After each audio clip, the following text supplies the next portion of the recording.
Dans ce cours, nous allons étudier les différentes liaisons et interactions chimiques au sein d'une protéine. Donc pour commencer, on va d'abord voir les liaisons de covalence. La première, c'est la liaison peptidique CONH. C'est la liaison qui relie deux acides aminés différents au sein d'une protéine.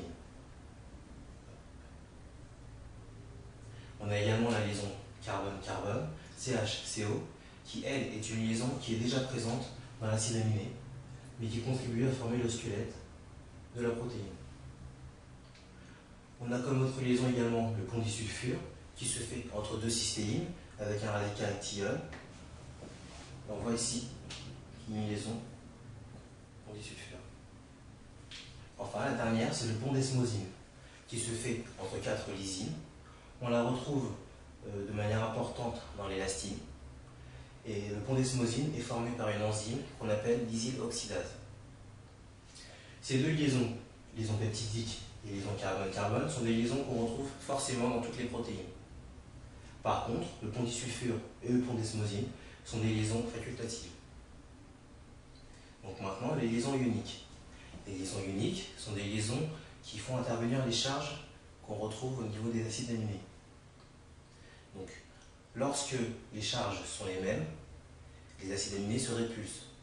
Par contre, lorsque les charges sont opposées, positives et négatives, on retrouve une attraction qui permet de former une liaison au sein de la protéine.